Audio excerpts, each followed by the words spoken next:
Picture me rolling in my 500 Benz.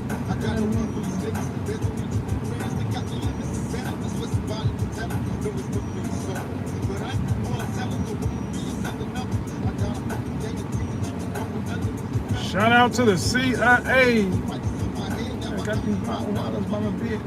You see the title of the stream.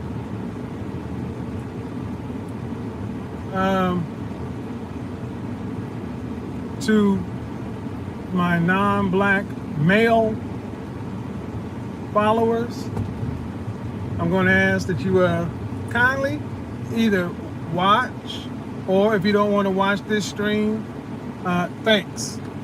But come back to another video on men's style, men's fragrance, whatever. But I gotta talk to black men right now. Gotta talk to black men right now about something that's of serious import. Black men, you belong there too. You belong here too. I did a broadcast the other day about being in a room with powerful men and beautiful women. And I didn't disclose the location because I'm just not going to tell everybody about where I go in my life. But you know, going to this cocktail party, after going to this event, and I said that there were no black men in the room. There were no black men in the room. There were black women. There were many people in there the room was full of professional folks. And I will take that back. There was 2 black men there. They were working the event. And you know something that I've noticed, that from the first time I actually put on a tuxedo and went to a corporate event, I worked for this company in Houston. It was in the Woodlands. I was working as a research technician, catalyst technician. Actually helped put together a patent for removing sulfur from catalysts. Put it this way, I'm a smart dude. The pilot plant I worked at, the research that I did, revolutionized surfactant technology. All you need to know is I ain't no dumb dude. So I'm at this event for this small research company that was multi-million-dollar company, international company.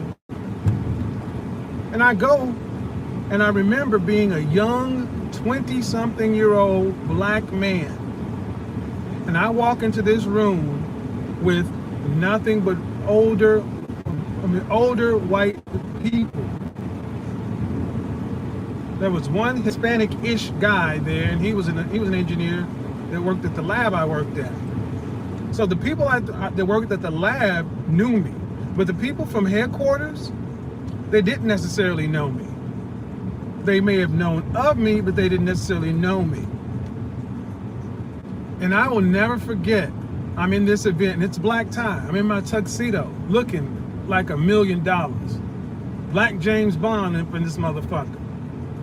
And obviously everybody that attended brought their wife or their husband or their +1. I actually rode solo to the event.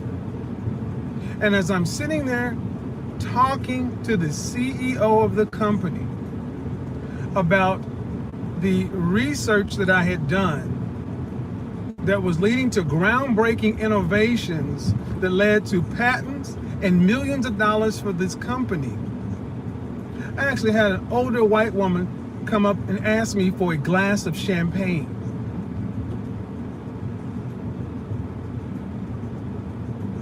Now, she didn't ask me where the champagne was. She asked me for a glass of champagne. Some of you may be like, well, what's the problem? Some of you guys may be like, well, what's the problem with that?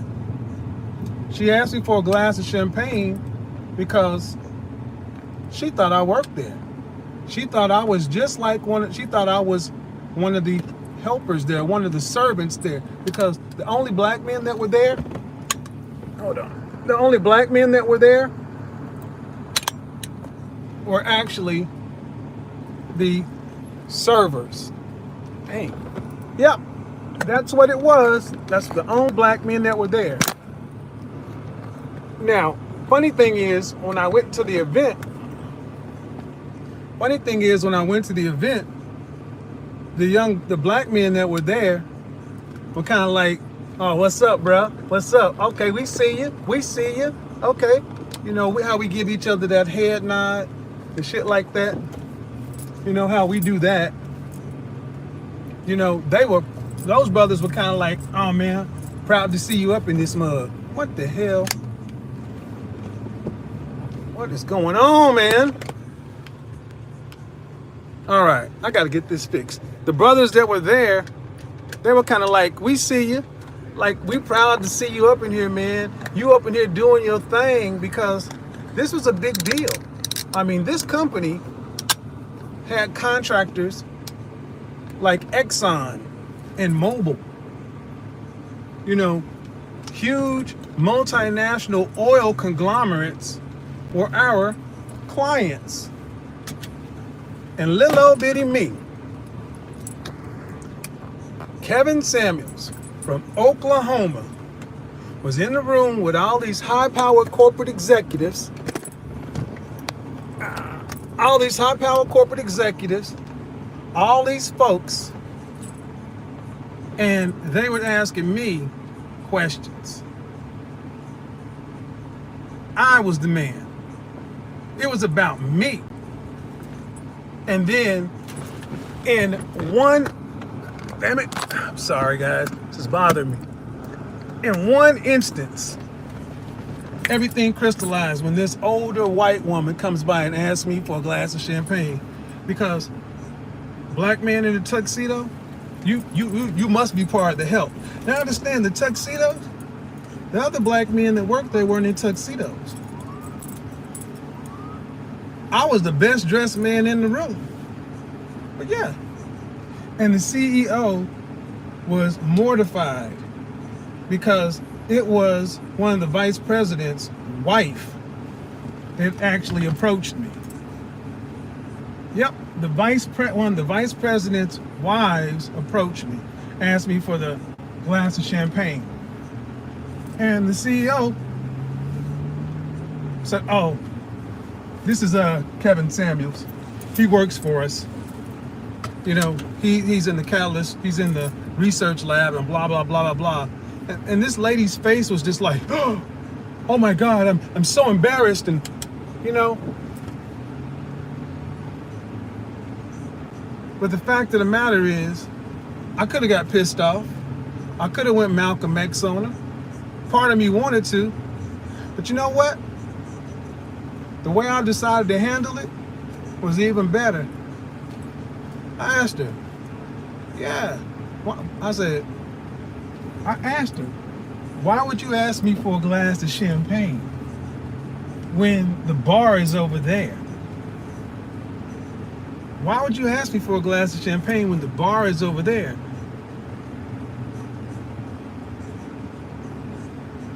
The reason she asked me for a glass of champagne is because she didn't think I belonged there. There's no way I could belong there. There's no way I was supposed to be in this room in one of the richest suburbs in the United States of America. There's no way I was supposed to be in this room with engineers and financiers. You know, there's no way I was supposed to be in this little bitty high-dollar organization.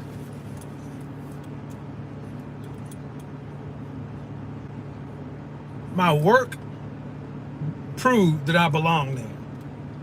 My results, my outcomes proved that I belong there.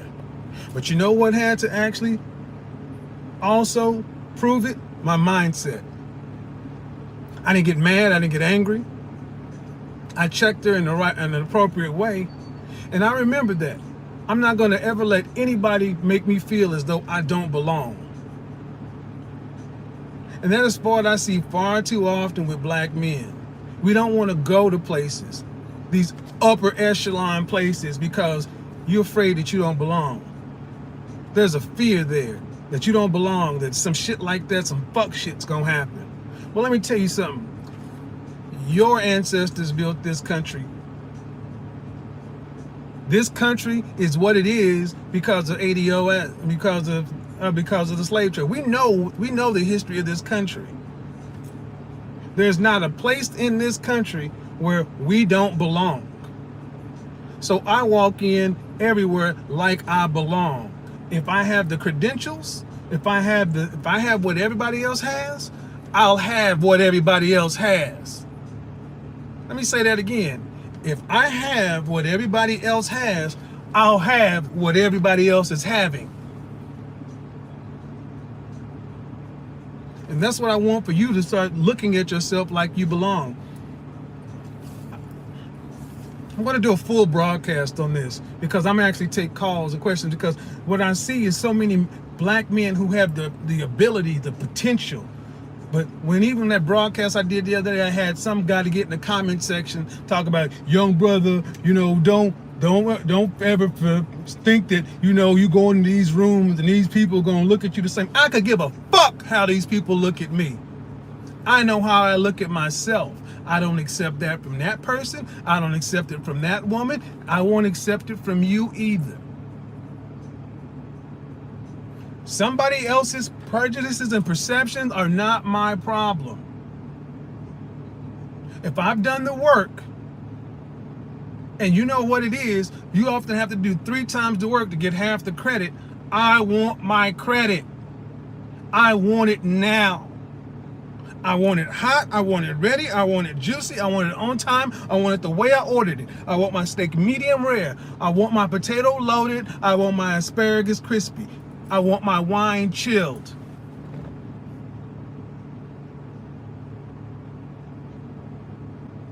All this bougie shit that we feel like other people can have, but we gotta have the fucking leftovers and the chitlins of the world.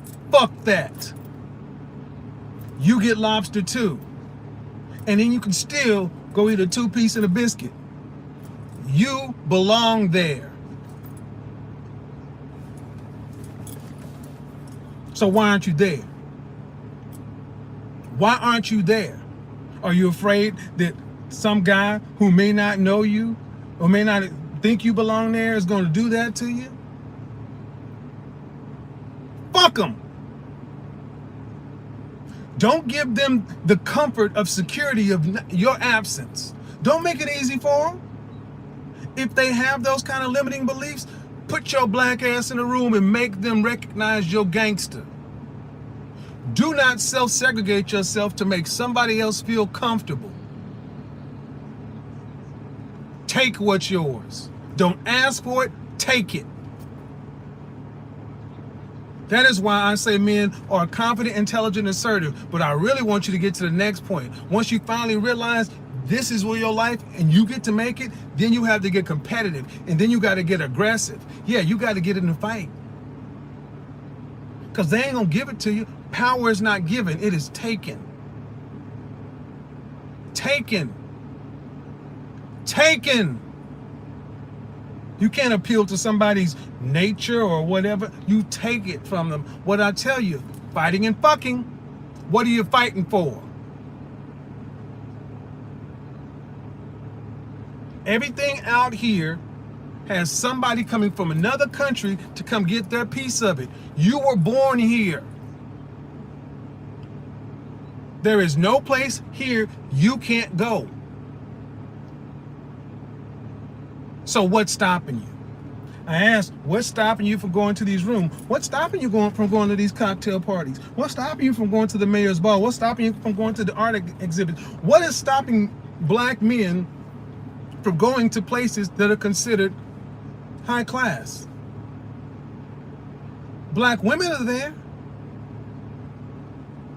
It's your mindset. Ain't nobody stopping you but you. It ain't white people.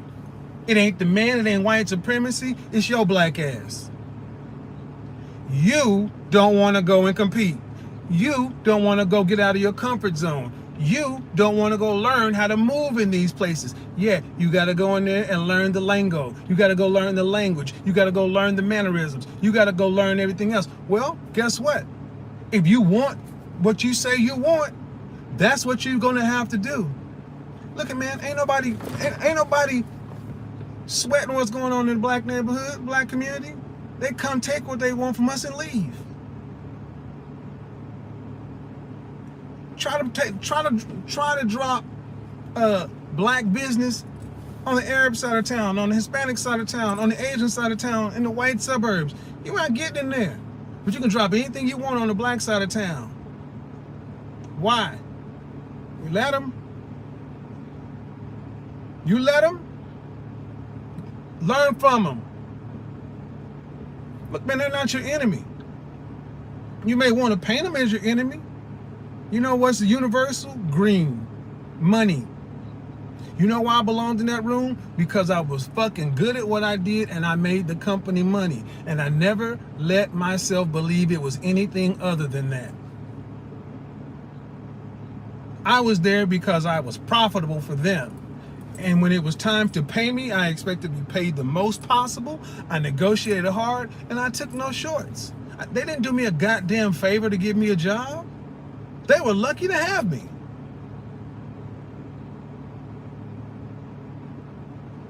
You belong anywhere here.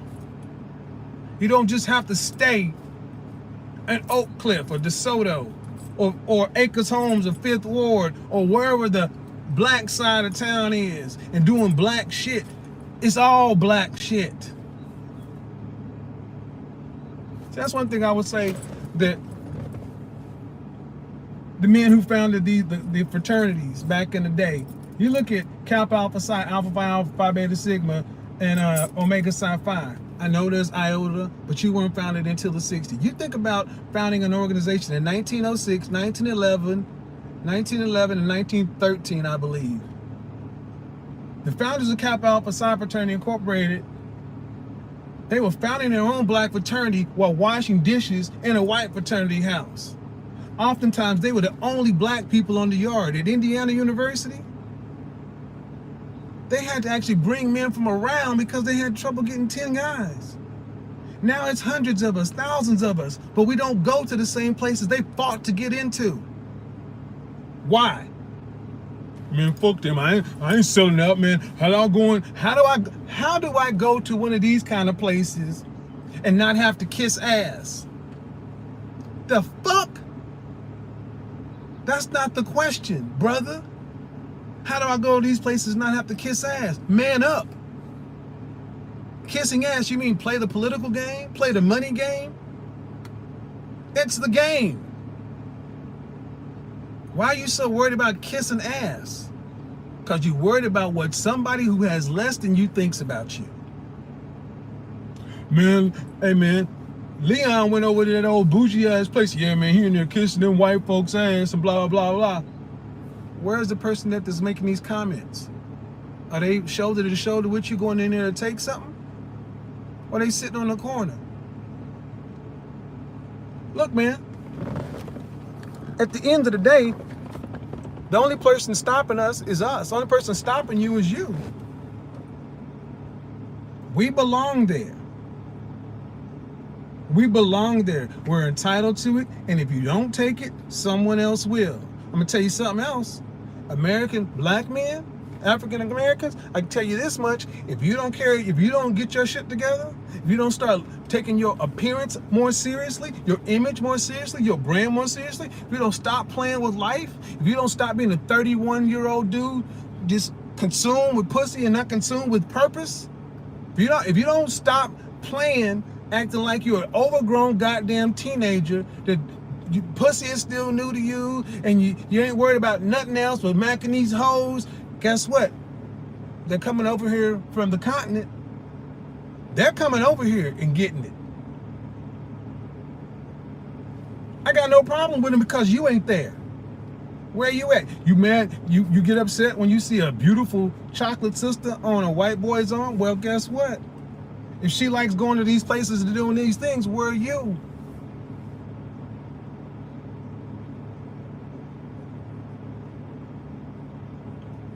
I know one thing. I can't wait to get to Atlanta and do MIT Atlanta there because we're going to act like we belong. We're going to go where we belong. We're going to get what we're going to get. believe that. We are going to be on the 43rd floor overlooking Atlanta the first part of the morning. We're not going to be in a rundown, we're not going to be in a sugar shack somewhere. No, we're going to be in the boardroom. We're going to be in the boardroom, a very nice boardroom. Because we belong there. Then we're going to go have a very nice, a great lunch because we belong there. Then we're going to go get first class treatment at 2 other places because we belong there. Then we're going to go have dinner and dine like kings and get served like fucking princes because we belong there. Then we're going to go socialize like grown damn men, VIP, because we belong there.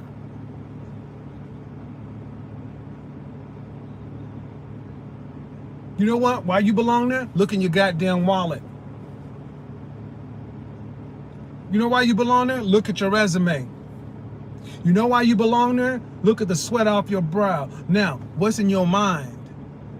That's all we got to do. Put it in your mind that you belong there. Who's going to stop you?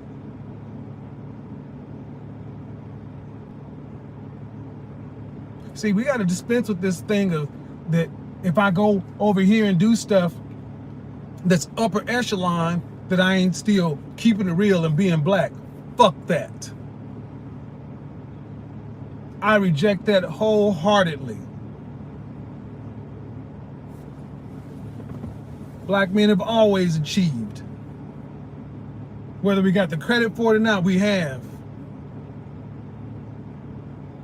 I reject the fact that there's only one way to be a real man. You got to be on the... No. It ain't always about the street.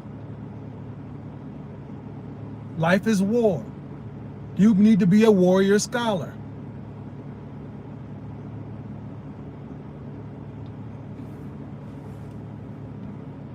So where are you going tonight? What are you doing? Are you just sitting at home? Are you sitting at home while you're letting every other man out here run wild and take everything? Where are you? Look, man, ain't nobody rushing to get into the clubs that serve shit in red cups. The little hood joint, the little juke joint, the only people there is us. Go over there and go take what is yours. Bring who you want, take what's yours. And then what you do with it's your business. I don't care if you run over to the suburbs, play golf, go to the cocktail parties, go to the cigar lounge, go to the American Heart Association events, do all this upper echelon stuff and take it right back to the hood. Knock yourself out. I don't dick watch or pocket watch. I want you to get it. Guess what?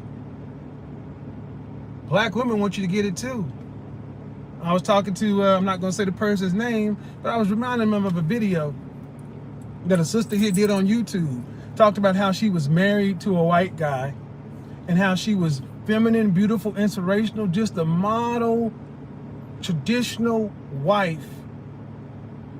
Feminine, submissive, and all these other kind of things. And I remarked that in this video, she had a revelation that says, you know what? Everything I did for that guy, I could have done it for a black man. I could have done that. I could have done it. An open admission, I could have done all this.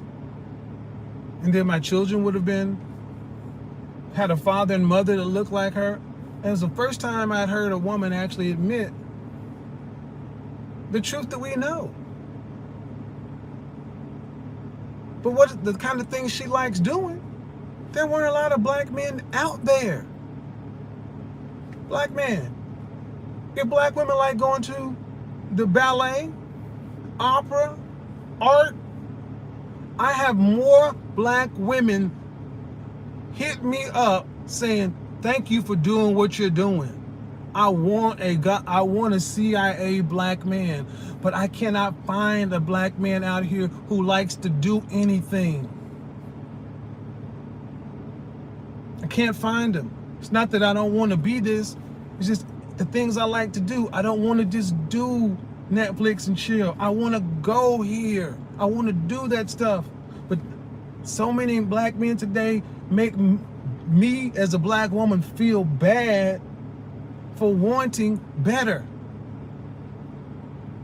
So either I go with a non-black man or I go without.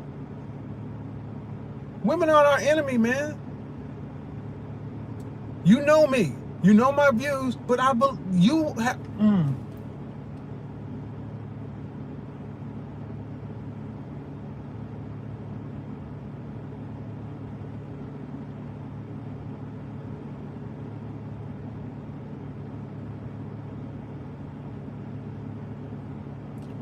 A lot of us should be ashamed of ourselves today. They don't even have to beat us anymore.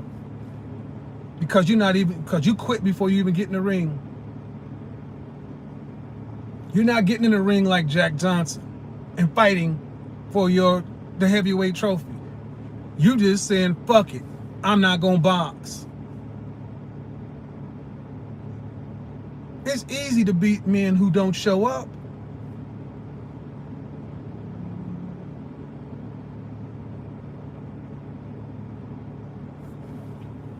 So that's the tact on this channel. I demand excellence in performance. You will perform. So will I. We're going to get there together.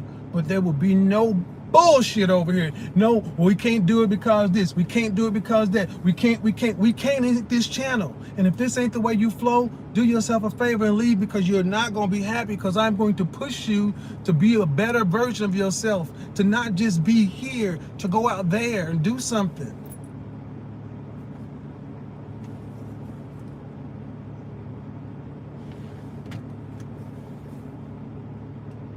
Appreciate it, RJ. That brother right there, multi-six-figure brother. You black women should be lining up in Arkansas to try to find that man. Move your ass to Arkansas. Get in this goddamn inbox. That brother he's made the money. He's got the security. And all he wants is a feminine, inspirational, beautiful, submissive woman who will allow him to take care of her. And what does he want in return? Your cooperation and some sons. You want to keep going to the cocktail parties by yourself?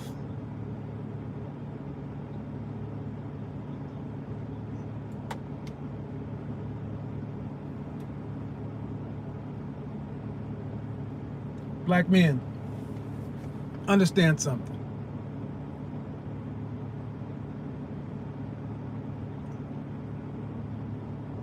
Where you want to be, what you want to get to.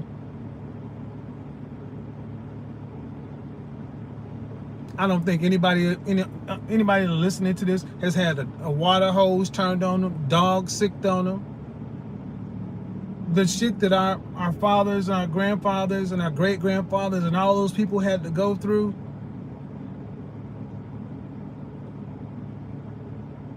We got to do better.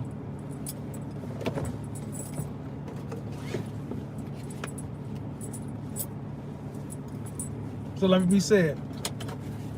I'm gonna tell you right now, you get in the comment section, you got some slick, stupid shit to say, I'm going to invite you to the block button.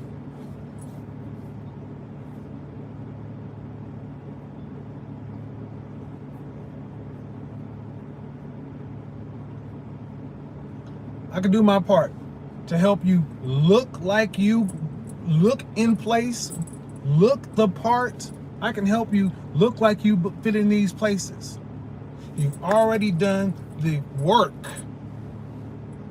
Do the last piece of work here. And then the whole show your work thing is great, but you gotta do something. You cannot stay in the house. You cannot stay on the couch. We build the airplane while we're flying it. Go. Your thick tongue, your big lips, your southern accent, your street slang, go. Go. Don't know the rules, learn, go, figure it out, do better.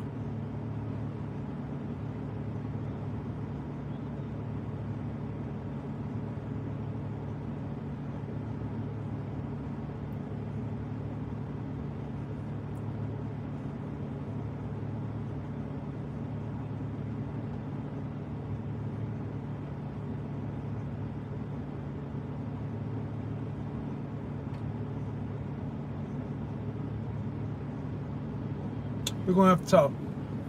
We're gonna talk. But after the talk, then we must act. Because ain't nobody stopping you but you. In every city, in every state, in every city, there is opportunity there. People died to get into this country. We have no excuse. None. None that I will accept, and none that you should accept either. Stop playing with life, gentlemen, because it ain't playing with you. Till next time, talk to you later.